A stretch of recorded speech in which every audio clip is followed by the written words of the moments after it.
What's up, guys? Today we're back here with another video. Today we have been doing a ton, not over the past week, we've been doing a ton of remodeling the fish room and the breeding room. So I'm gonna give you guys an update on all the fish tanks, and especially the breeding room, because we've had a huge change in there and you guys are really gonna like it. It's gonna give us a ton more stuff for videos, more fish. We're gonna be able to breed way more fish this way. And yeah, it's gonna work out good. We got our 55 and our 75 in here. I'm gonna show you guys a 55 first and then the 75, and I'll show you guys the 300 in the breeding room. And yeah, go ahead and get into it, the 55. Guys, we're here at the 55. This is our American cichlid tank. We got a ton of pink convicts, Salvinis. We got 3 Salvinis. 3 blue Acaras, some polar blue cichlids. I can't remember if we have 2 or 3 left. Or no, 1 or 2, I mean. We got our red breast cichlid, we got our convict cichlid. These 3 guys right here are Texas blood parrot hybrids. We got our yellow jacket cichlid. Oh yeah, there's our other polar blue. So yeah, we got 2 polar blues in here. And all these guys are Pleco, the Geophagus. There's not a ton of cichlids in here. So I guess there'd be room for more. Yeah. This tank's pretty much the same. Might have gotten rid of a few fish, but other than that, it's about it. Tank's doing good, looking good, it's thriving. This pair of convicts down here just keeps having babies in here. So I might end up keeping a batch of babies sometime and growing them out or something like that. But yeah, there's one of those Texas blood parrot hybrids. You can see he's starting to get some really blue spots on him. He's looking really, really good. This guy, he has a few like red spots on him, which is pretty cool. And this guy right here, I don't really know how good the camera can tell, but he's got a lot of red on him and blue spots. So I feel like he'll be really, really cool. But yeah, that's pretty much it for this tank. I'll show you guys our 75. We still got our red tail cat in here. We got 8 or 9 of these Altinum angelfish. Which is an Altinum angelfish is just silver with black stripes going down it. A bunch of just baby ones, and we have a few, bigger guys. We have like 9 of these guys. Then we have a gold pearl scale. Then we have 2 Filipino blue angelfish. Then we also have a redhead Trogus Geophagus. Then we have a blue lip Geophagus. Then we've got a rhino pleco, a common pleco, 4 channel cats, 2 ropefish. We've got our arowana, and she is awesome. And we've got a clown knifefish. And there's a red tail, which I already said about him, but he's really, really cool. He's got some gold on him too. He's just a really, really awesome fish. Yeah. This tank's doing good. Everything in here is doing great. We've got 11 angelfish, I believe, and an arowana. Yeah, we already said all that stuff. Anyways, this is the rhino pleco that was over there, and he is super, super cool. Just a really cool fish. I really like that guy. I think he's really cool. But yeah, that's pretty much it for this tank. Nothing's new in here. Nothing's really new in tanks up here at all. Just maybe a few less fish. But this tank is like the same as last video. Yeah. Yep. That's pretty much it for these 2 tanks. I'm going to show you guys 300-gallon tank downstairs. Guys, we're here at the 300-gallon tank of our female black diamond hybrid ray. She is a massive. We've got 3 033, or also known as King Tiger plecos. We've got 3 of those guys in this tank, and they're super nice. Yeah, we got this blood parrot, and these 2 are Kong parrots. We got 4 silver dollars, a blue Acara, It's super, super nice. We got two of those chocolate plecos. Then we got a Lima shovel-nosed catfish. Then there's another one of those L333s and those two common plecos. There's the other chocolate pleco. Then the last L333 is in that cave. You can see his tail sticking out. We got an Asian redtail down there and a tiger shovel-nosed redtail hybrid. Then we also have a Indian sun catfish and a Raphael catfish that are under that pipe. They like to hang out under that pipe. And yeah, that's pretty much about it for this tank. We used to have a male ray in here that was a black diamond hybrid ray, but my male and female ray had been fighting, and my female ray ended up killing the male ray, unfortunately. So in the future, I'm gonna be looking for another male black diamond ray, because I feel like just would be more fun to a black diamond ray, and just closer in size too, because she did have like 6 inches in width on them, which I thought that'd be like good for like them to breed, but oh well, it'll be okay. But yeah, there's one of those L333s on that pipe. He's a really, really nice looking pleco. I'll tell you guys what I'm gonna do with them in the future, because I'm gonna give them a tank with a few other fish, and it's gonna be better for them. But yeah, anyways, they kind of get picked on a little bit in this tank, but not bad or anything. But sometimes that ray will attack them, and sometimes the big Kong parrot will chase them around sometimes. But other than that, I mean, they do good in here. But I'm going to be giving them their own tank and hopefully be able to breed them in the future. But yeah, that's pretty much it for this tank. So I'll show you guys the breeding room. I think you guys will really like that. Alright guys, here's the breeding room.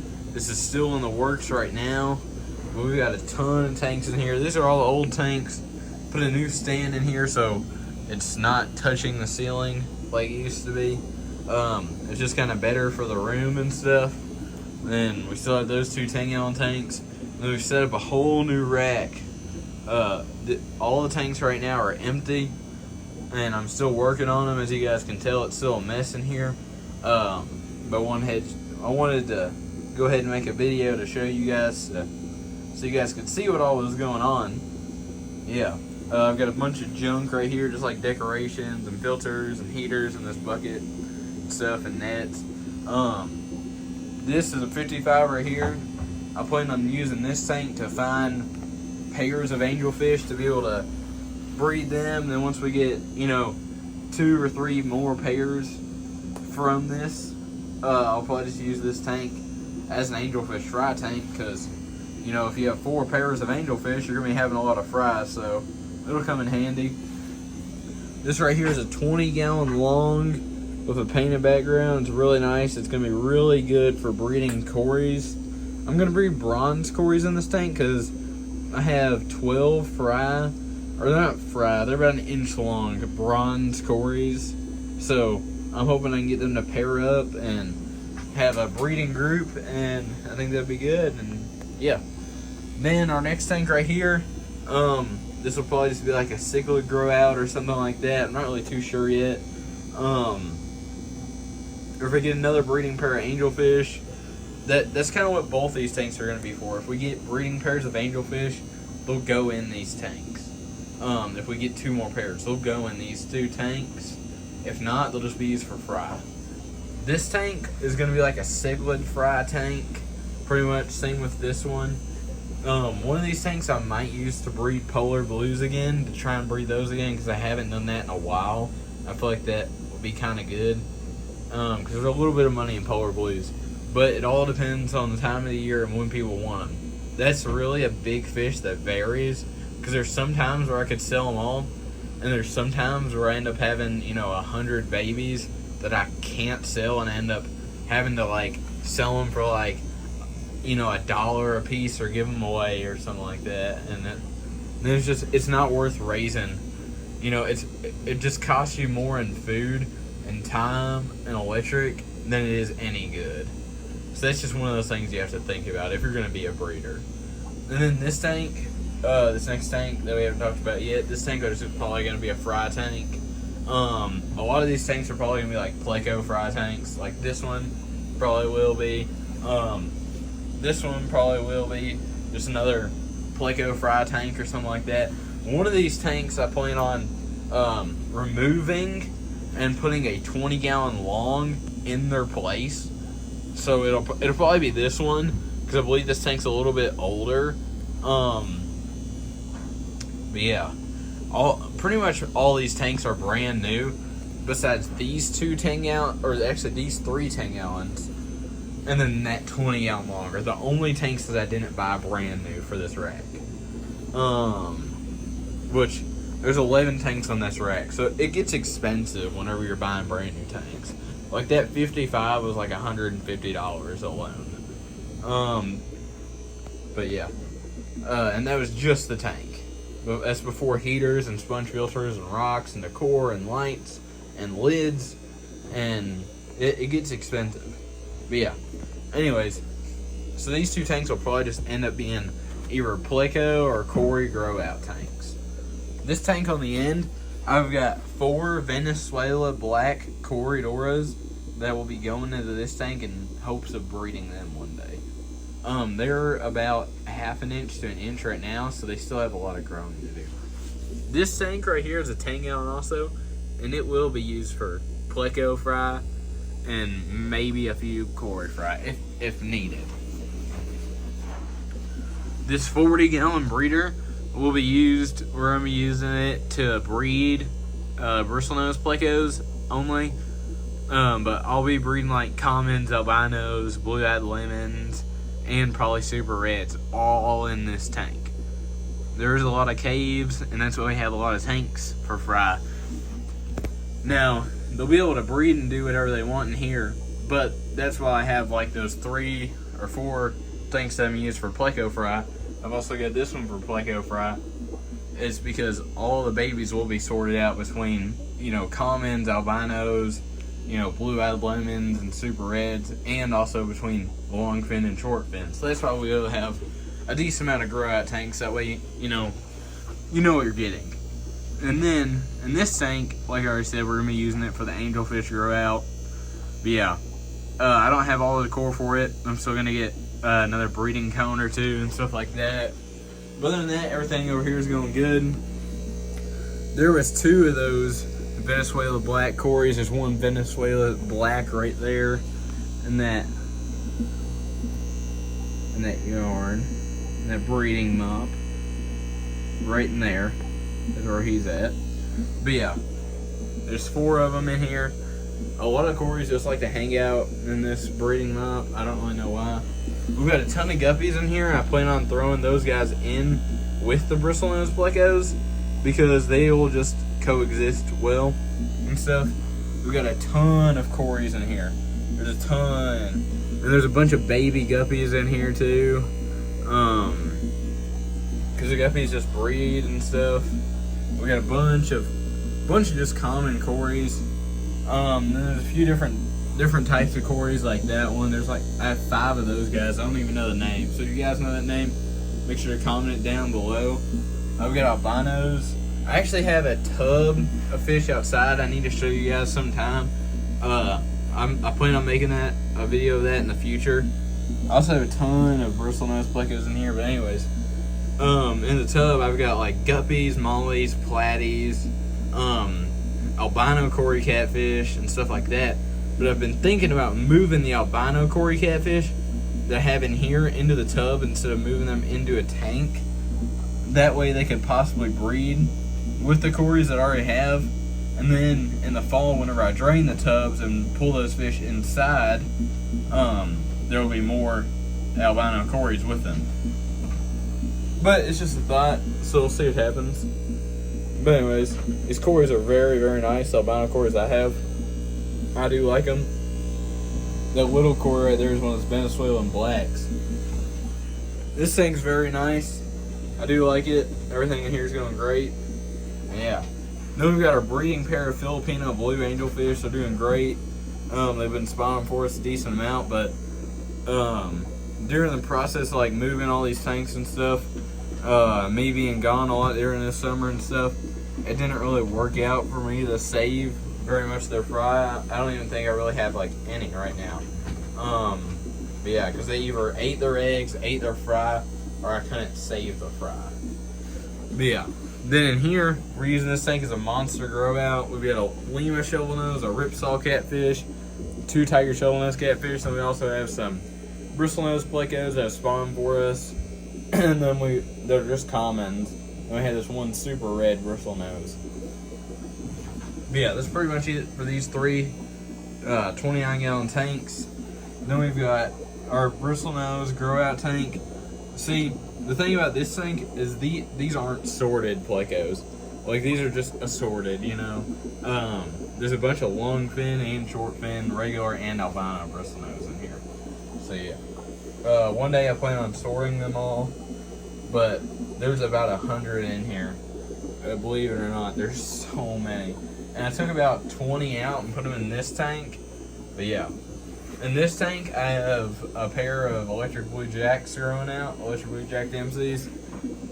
That have 3 blue-eyed lemon bristlenose plecos in here. I also have a red-tailed catfish growing out in here. And I'll tell you guys about that plane here in the future soon. But yeah. Anyways, and this next 20-gallon, we've got about 20 Mambuna fry, all red zebras.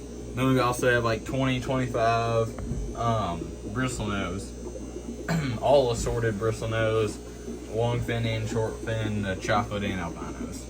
Then in this tank we have a breeding pair of bristlenose plecos, and they're albino pair, and all their babies have been albinos. They only spawned for me once, and it was about 3 weeks ago. But all of the baby, like they had like 60 babies, and all of them are albinos. So that's pretty good. Especially if I'm having a common breeding pair, and then just being able to breed both colors is good. Then on the bottom, we've got our community breeding African cichlid project. Pretty much, just got a bunch of African cichlids, a mixture of males and females. I haven't sexed any of these guys or anything. All I know is that 2 of the orange red zebra mambunas are females, and I know that's a female just because those 3 I've pulled fry from. 2 of those red zebras each had like 10 fry, and that's how I have the 20 up there. And then that one, the fry didn't make it, unfortunately, but she had like 30 fry, which is a lot, and they just ended up dying in like 3 days. I had them in a breeder box, and they all just died. So I thought that was really odd. And yeah, I'm hoping we can get more of these bristlenose to hold fry again. Not bristlenose, mambunas. That one right there is a female, and that one right there is also a female. But yeah, I don't know which one is the male. I think it's that one is the male, but I could be wrong. Really, either of those could be males. I think that one could be a male too. But that one, I believe I've seen him spawn with one of those females. I believe it was that one. But yeah, that's pretty much it with this tank. I hope to be able to breed more mambunas, because I do like breeding cichlids, American and African cichlids. Cichlids are probably my favorite to breed. Cichlids and plecos, I'm tied with those, and then it's cories, and then angelfish are okay. But yeah, it just depends on the species of pleco and cichlids, you know, to determine it. But yeah, anyways, and lastly, I've got my breeding pair of Texas and blood parrot, and that's how I got my red Texas cichlids. These guys have been doing great. They've been spawning for me a decent amount. Yeah. I actually just lost a big batch of eggs due to my fault, because I didn't realize they had spawned.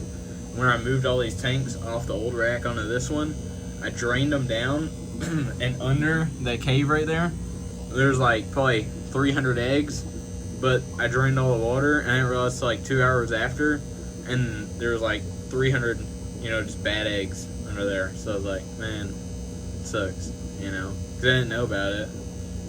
Or else I would have saved them, put them in water or something. Yeah, but these guys are awesome. I really do like that pair.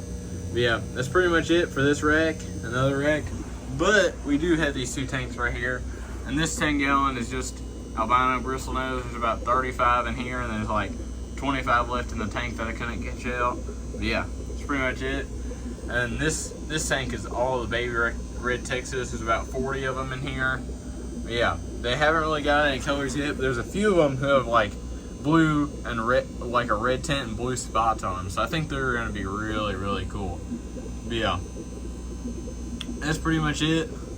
But yeah, as always, thank you guys for watching. If you haven't already, make sure to like and subscribe. And yeah, see you guys next time.